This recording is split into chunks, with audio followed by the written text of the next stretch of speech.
In fact, before I get into the story, let me give you some statistics.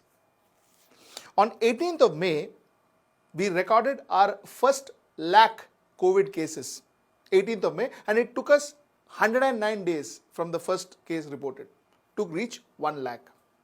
2nd of June, we reached 2 lakh, and it just took us 15 days to reach 2 lakh. 12th of June, we reached 3 lakh. It took us 10 days to reach 3 lakh. On 20th of June, we reached 4 lakh. It took us 8 days to reach 4 lakhs. On 26th of June, we reached 5 lakhs, and it just took us 6 days to reach that 5 lakhs. On 1st of July, we reached 6 lakhs, and it took us 5 days to reach that 6 lakh figure. On 6th of July, we reached 7 lakhs, and it took us 5 days to reach the 7 lakh figure.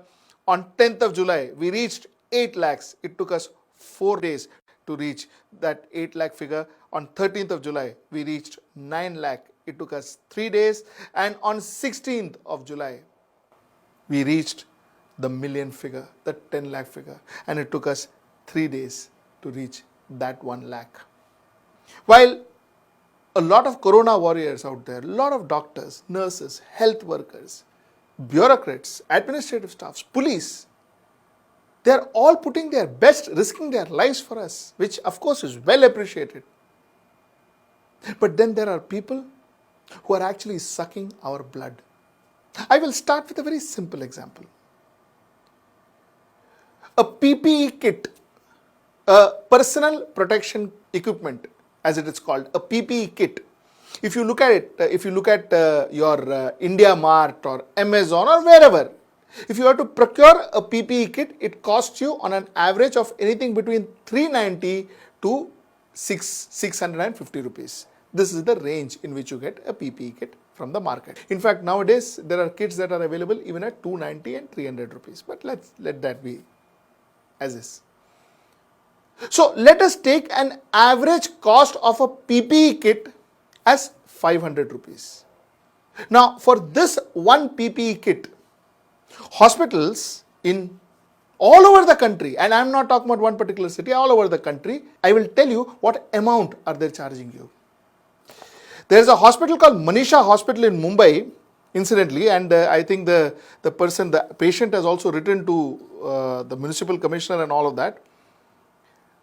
A single PPE kit, which is worn outside, a normal PPE kit, was charged 3,000 rupees. A 500 rupees PPE kit was charged 3,000 rupees. A PPE kit in ICU, I don't know how that would be different, but all the same, a PPE kit in ICU was charged 5,000 rupees.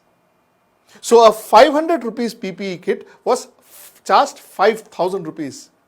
And a 500 PPE kit outside of ICU was charged 3,000 rupees. This is the kind of profiteering that people did out of COVID. Let me show you some other examples.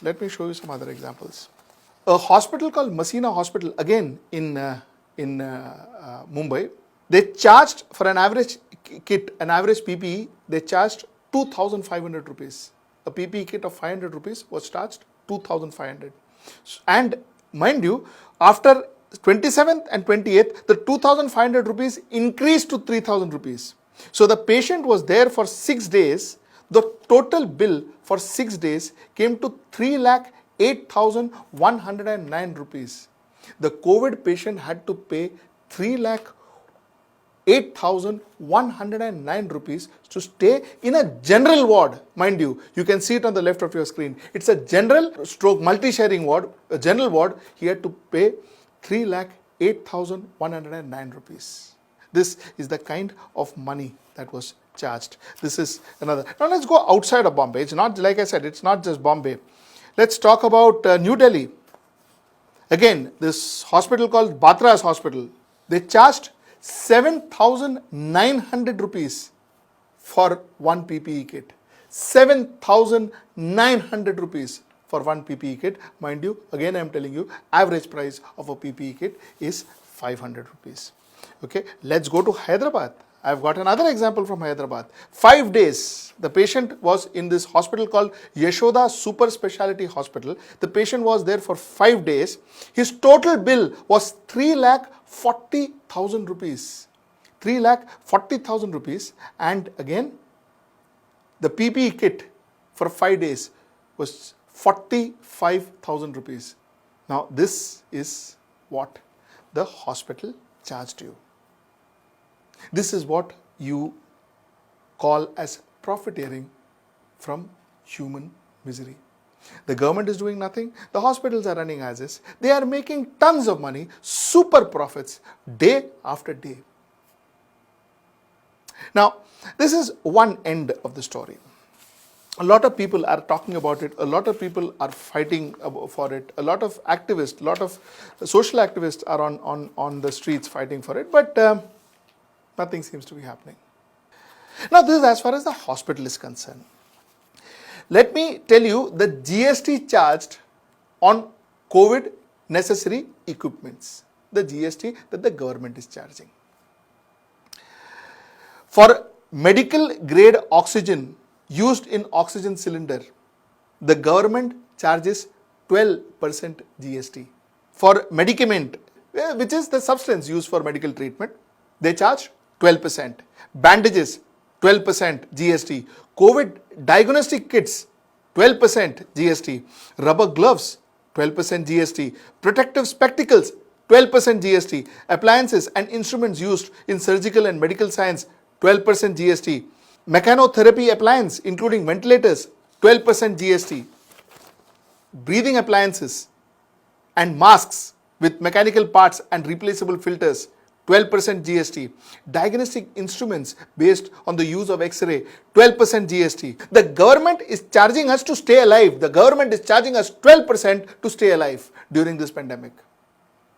Let me go further, because I'm going to tell you what the government charges you for ethanol, which is used in your sanitizer. Let me tell you, the government charges you 18% GST for ethanol that is used in sanitizer. Soaps and organic surface active products, 18%. Disinfectant, 18%. Plastic closures of disposable and hazardous waste, 18%. Protective garments and sheet made of plastic, 18%. Gloves made out of clothing fabric, protective garments and sheet made out of fabric, etc., 18%. Webs, masks and cellular fibers, cellular handkerchiefs, cleansing tissues, towels, napkins, etc., 18%. Hair nets made out of any material, 18%. Sanitary wear for protection of patient's body fluid, 18%. Laboratory equipments used for treatment of material and sterilization, 18%. Gloves made of clothing, fabric, protective garments and sheet, 18%. Infrared thermometers, pyrometers, barometers, 18%. Apparatus and instrument used to measure